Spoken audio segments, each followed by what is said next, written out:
Assalamualaikum warahmatullahi wabarakatuh. Salam dan bahagia. Kami dari kelompok 4 ingin mempresentasikan hasil diskusi kami dengan topik struktur pasar persaingan monopolistik dan penetapan harga. Kenalkan, nama saya Estu Gustari. Sebelum kita membahas struktur pasar persaingan monopolistik dan penetapan harga, kita harus tahu dulu apa itu pasar dan struktur pasar beserta jenis-jenis struktur pasar. Pasar terdiri atas penjual dan pembeli, aktual maupun potensial suatu produk tertentu. Sekarang yang struktur pasar.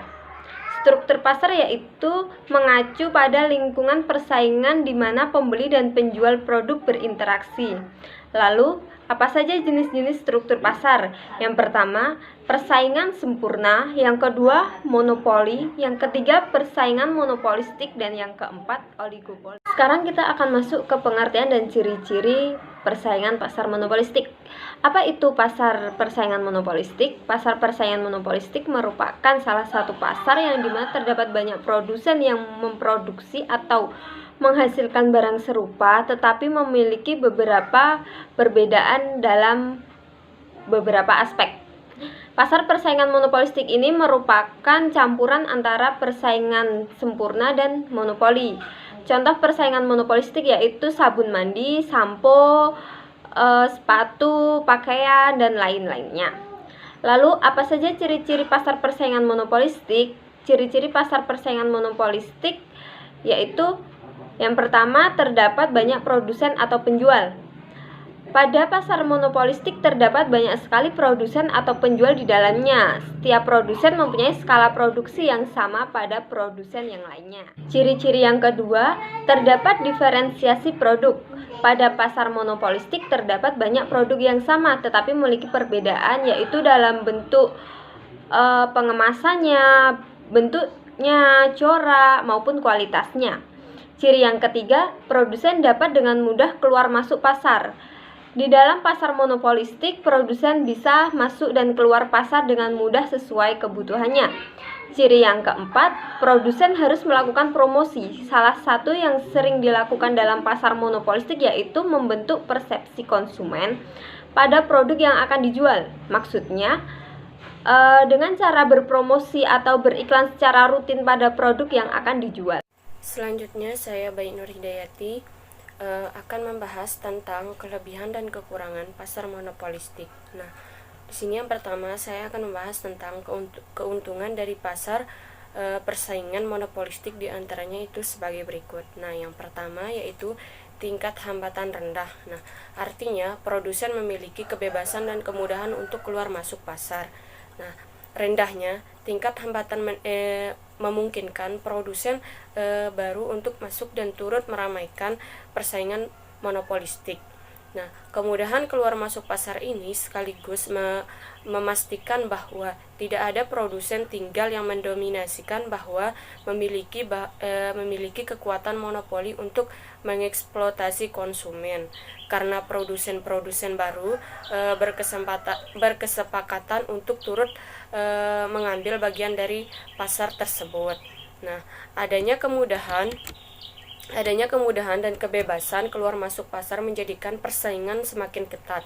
Meski demikian, hal tersebut justru menjadi cambuk bagi para produsen yang bermain di pasar monopolistik untuk selalu meningkatkan kreativitas dalam menciptakan produk-produk baru, tentunya yang berkualitas. Kemudian, fokus diferensi produk memberikan konsumen lebih banyak pilihan. Pasar monopolistik tidak dikuasai oleh satu produsen. Nah, tetapi banyak produsen yang bermain di dalamnya dengan produk yang sifatnya heterogen. Nah, untuk menarik konsumen, setiap produsen berusaha memunculkan karakteristik tertentu atau ciri khas pada produk yang membedakan dari produk produsen lain. Selanjutnya, inilah keuntungan pasar monopolistik, yakni berfokus dan diferensi produk. Produsen yang kreatif dalam menentukan strategi pemasaran jitu akan mampu merebut pasar. Sebaliknya, produsen yang pasif dengan sendirinya akan tersingkir dan persaingan. Dengan diferensi produk, produsen menawarkan sesuatu yang lebih dari produknya yang tidak ditemukan pada produk produsen lain. Di sini peran konsumen dimainkan. Konsumen akan dihadapkan pada sejenis tetap lebih beragam dengan keunggulannya masing-masing. Dengan begitu, konsumen menjadi lebih selektif dalam menentukan pilihan terhadap produk yang disukainya atau sesuai dengan kebutuhan dan keinginannya. Kemudian pengembangan kualitas produk dan jasa. Banyaknya produsen yang bermain pasar monopolistik pastinya menambah persaingan semakin ketat. Di sini berlaku produsen yang ketat dalam inovasi dan kreativitas dalam menciptakan diferensi produk yang akan bertahan sukses dan merebut pasar. Nah, adanya persaingan yang ketat mendorong produsen selalu berinovasi dan kreatif dalam mengembangkan produknya. Hal ini tentunya bermuara pada kemudian pengetahuan konsumen akan produk dan layanan. Semakin banyaknya produk yang ditawarkan di pasaran dari berbagai produsen, tentunya memberikan banyak pilihan bagi konsumen. Di sini, konsumen akan mempelajari fitur dan keunggulan dari produk dan layanan yang ditawarkan. Tak hanya sampai di situ, tetapi konsumen selanjutnya akan membandingkan dengan produk dan layanan produsen lainnya. Dengan demikian, konsumen bisa lebih memahami keunggulan dari setiap produk dan layanan yang ditawarkan, sehingga bisa lebih mudah dalam menentukan pilihan. Kemudian yang kedua, saya akan membahas tentang kerugian dari pasar monopolistik antara lain sebagai berikut, yaitu yang pertama, terjadinya pemborosan. Nah, akan ada banyaknya biaya yang harus dikeluarkan untuk melakukan diferensi produk dan layanan. Hal tersebut menimbulkan pemborosan karena produsen harus mengeluarkan biaya untuk inovasi produk, riset pasar, dan produsen harus mengeluarkan biaya untuk inovasi produk. Kemudian beragam kegiatan tersebut membutuhkan biaya yang bisa dibilang tidak sedikit. Bahkan, produsen harus rela membungkus keuntungan yang diperoleh untuk membiayai strategi pemasaran agar tepat mengenai sasaran. Kemudian, harga lebih tinggi. Nah, tingginya biaya inovasi dan pemasaran produk berdampak pada harga produk dan layanan yang tinggi pula.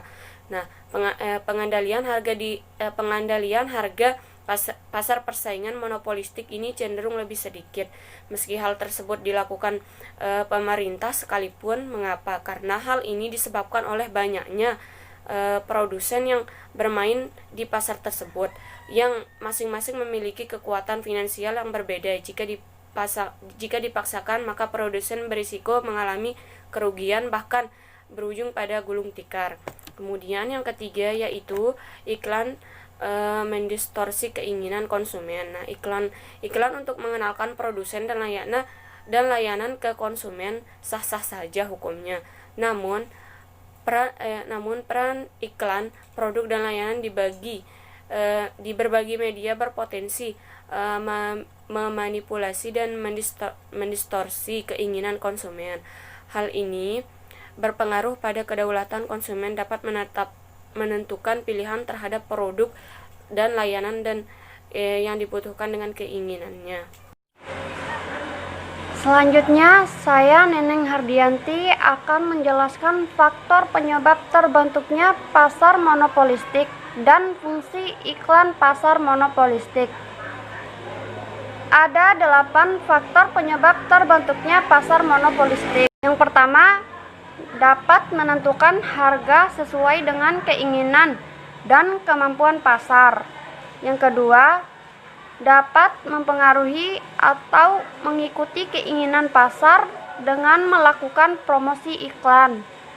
Yang ketiga, jumlah produsen tidak terlalu banyak, sehingga persaingannya juga tidak terlalu banyak. Yang keempat, ketidakpuasan terhadap daya analisis model persaingan sempurna maupun monopoli. Yang kelima, sumber daya alam yang melimpah menyebabkan produsen memproduksi barang serupa tetapi memiliki keunggulan yang berbeda. Yang keenam, produsen dapat dengan mudah keluar masuk di dalam pasar monopolistik di saat produsen masih sedikit. Biasanya akan membuat keuntungan yang lebih tinggi, tetapi produsen yang banyak, keuntungan akan menjadi berkurang. Yang ketujuh, diferensiasi produk yang tidak terlalu besar mendorong perusahaan untuk melakukan persaingan non-harga. Tindakan non-harga dapat dibedakan menjadi dua jenis. Yang pertama, diferensiasi produksi, yaitu menciptakan barang sejenis tetapi berbeda coraknya dengan perusahaan-perusahaan lain. Yang kedua, iklan dan berbagai bentuk promosi penjualan. Yang kedelapan, diferensiasi produk mendorong konsumen untuk selektif dalam menentukan produk yang akan dibelinya dan dapat membuat konsumen loyal terhadap produk yang dipilihnya. Pasar ini relatif mudah dijumpai oleh konsumen karena sebagian besar kebutuhan sehari-hari tersedia dalam pasar monopolistik. Jadi, pasar monopolistik, pasar yang memiliki kemampuan untuk mempengaruhi harga walaupun pengaruhnya tidak sebesar produsen dari monopoli atau oligopoli. Kemampuan ini berasal dari sifat barang yang diinginkan karena perbedaan dan ciri khas dari suatu barang yang dihasilkan. Konsumen tidak akan mudah berpindah ke merek lain. Pada pasar ini, harga bukanlah faktor yang bisa mendongkrak penjualan. Bagaimanapun juga, pasar ini mampu menciptakan citra yang baik di dalam benak masyarakat. Selanjutnya ada fungsi iklan pada pasar monopolistik. Fungsi iklan pada pasar monopolistik untuk menarik perhatian konsumen. Kegiatan promosi atau iklan dalam pasar monopolistik bertujuan untuk dapat memengaruhi citra masyarakat terhadap produk yang dihasilkan perusahaan. Karena dalam pasar persaingan monopolistik, harga bukanlah satu-satunya faktor yang bisa memengaruhi konsumen. Pada pasar persaingan monopolistik, bagaimana kemampuan perusahaan menciptakan citra yang baik di dalam benak masyarakat, sehingga membuat mereka mau membeli produk tersebut meskipun dengan harga mahal, akan sangat berpengaruh terhadap penjualan perusahaan. Oleh karena itu, perusahaan yang berada dalam pasar monopolistik harus aktif mempromosikan produk sekaligus menjaga citra perusahaannya.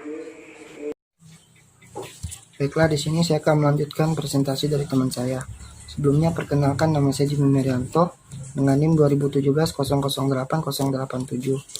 Di sini saya akan menjelaskan mengenai penentuan harga dan output jangka pendek pasar monopolistik. Dalam pasar monopolistik, penentuan harga dan output jangka pendek pasar monopolistik sangat penting karena dapat menentukan nasib dan keberlanjutan produk dalam pasar monopolistik. Seorang monopolis itu sangat berbeda dengan pengusaha dalam pasar persaingan sempurna, di mana seorang monopolis tidak bertindak sebagai pengambil harga, tetapi dapat menentukan harga yang akan dijualnya. Perusahaan monopolistik menghasilkan produk yang terdiferensiasi. Kufra permintaan negatif, karena banyak produk yang bisa substitusi terdekat mengakibatkan kufra permintaan sangat elastis terhadap perubahan harga. Setiap perusahaan dalam pasar monopolistik akan memaksimumkan melalui menentukan harga jual, P, dan output yang ditawarkan Q pada kondisi keseimbangan perusahaan, di mana output terbaik adalah saat MR sama dengan MC. Perusahaan akan memperoleh keuntungan maksimum pada tingkat produksi sebesar Q dan tingkat harga sebesar P. Karena pada keadaan ini terpenuhilah dalil MR sama dengan MC atau marginal revenue sama dengan marginal cost. Pada saat total MR lebih dari MC, laba diperbesar dengan meningkatkan output. Namun pada saat MR sama dengan MC, laba total akan ditambahkan dengan pengurangan output. Jika P kurang dari ATC, maka perusahaan harus berusaha pada kondisi output yang memaksimumkan besar keuntungan ekonomis, yaitu pada saat MR sama dengan MC tadi. Jika AVC kurang dari P, kurang dari ATC, perusahaan tetap melanjutkan produksi dengan beroperasi pada tingkat output yang meminimumkan kerugian ekonomis, yaitu pada saat keseimbangan MR sama dengan MC. Kerugian ekonomis yang diderita adalah lebih kecil daripada biaya tetap total TFC. Jika P kurang dari AVC, perusahaan harus menghentikan produksi atau menutup usaha, dan untuk itu akan menderita kerugian total.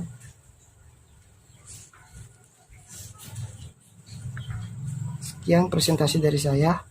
Selanjutnya akan dilanjutkan oleh teman saya.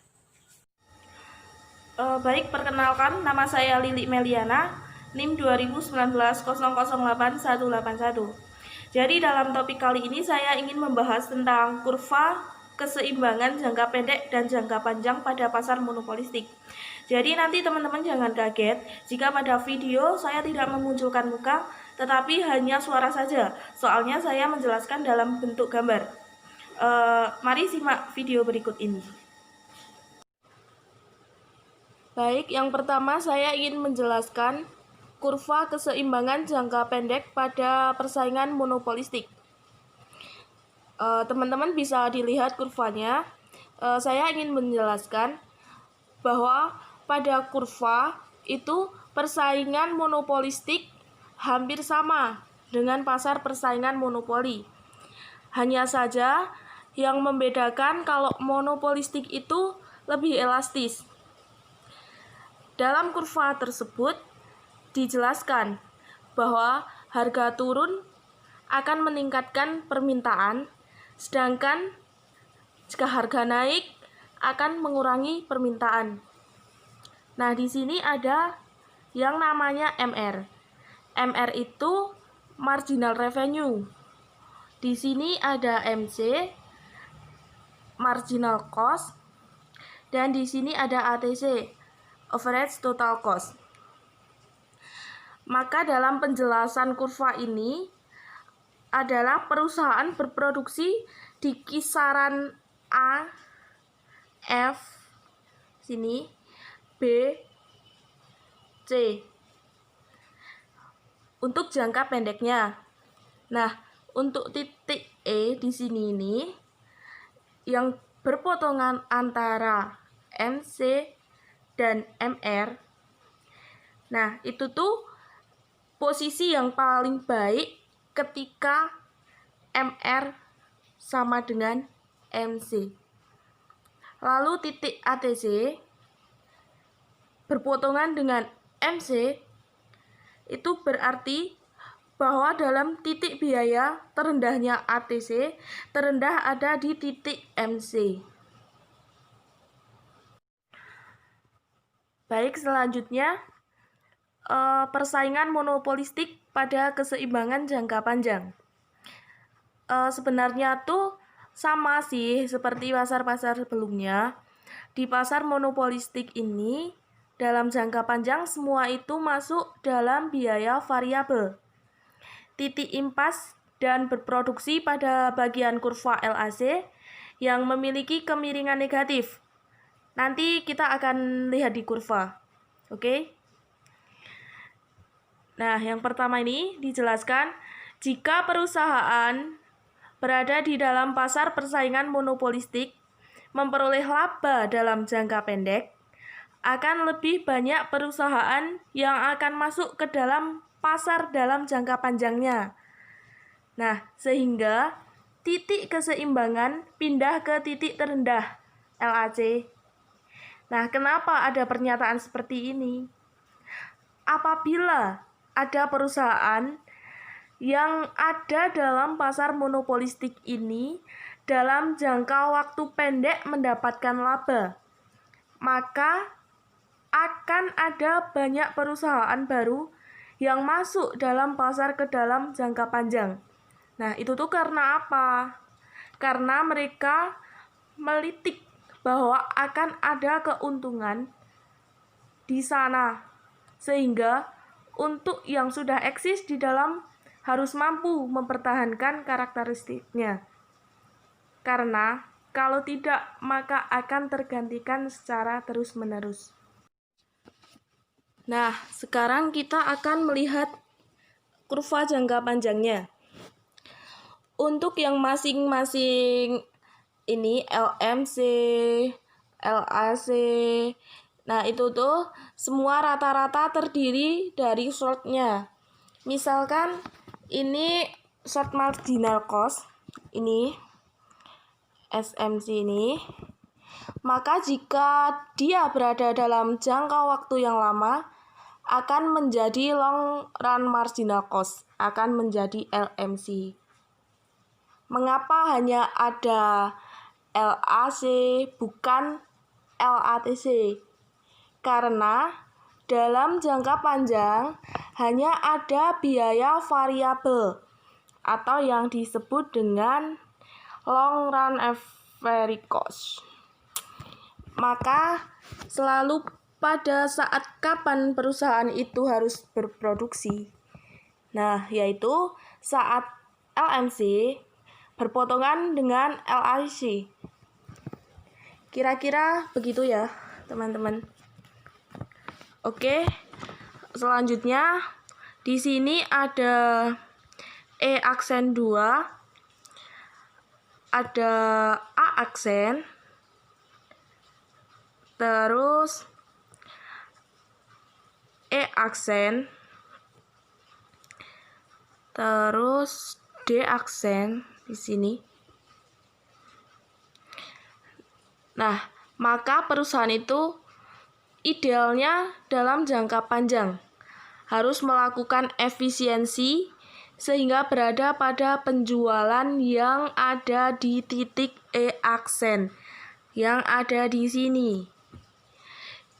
Nah, itu merupakan output terbaiknya, maka sebaiknya perusahaan akan berproduksi sebanyak 7 unit dengan harga Rp5. Teman-teman, ini adalah SATC. Nah, itu kepanjangannya itu Short Average Total Cost. Masih ada total cost-nya. Karena apa? Karena dalam jangka pendek ada biaya tetap, biaya rata-rata, biaya total, dan sebagainya. Sehingga masuk ke dalam kategori long run average cost atau laba rata-rata jangka panjang. Nah, pada saat ini keuntungannya tuh adalah 0. Artinya LMC sama dengan LAC. Nah, itu berarti dalam posisi perusahaan tersebut masuk dalam laba 0. Lalu kita lihat lagi yang kedua.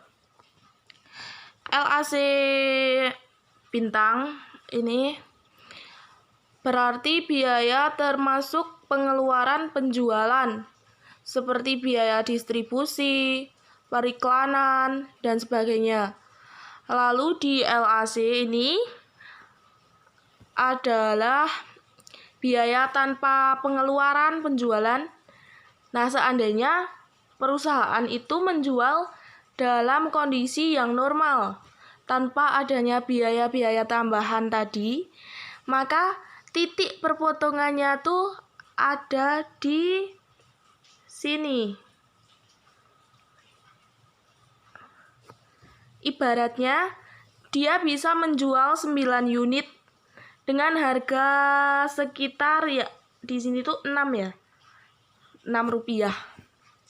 Nah, dengan adanya biaya termasuk pengeluaran penjualan atau pembuatan produknya menjadi lebih efektif, maka dia akan bergeser dari misalkan gini, kita buat titik A tuh di sini A, lalu berubah menjadi A bintang. Karena apa? Karena ada diferensiasi produk yang diberikan sehingga harga naik dan jumlah yang diminta itu menurun.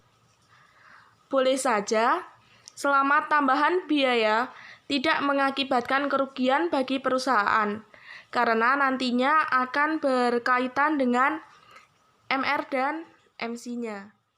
Ini. Berikut adalah penjelasan materi dari saya. Untuk materi selanjutnya ingin dijelaskan oleh teman saya. Warahmatullahi wabarakatuh. Nama saya Muhammad Ali Mustafa, NIM 2019 008 191. Ingin mempresentasikan yang berjudul variasi produk dan beban penjualan dalam monopolistik. Penilaian pada pasar persaingan monopolistik terdapat dua unsur. Yang pertama unsur positif dan unsur negatif.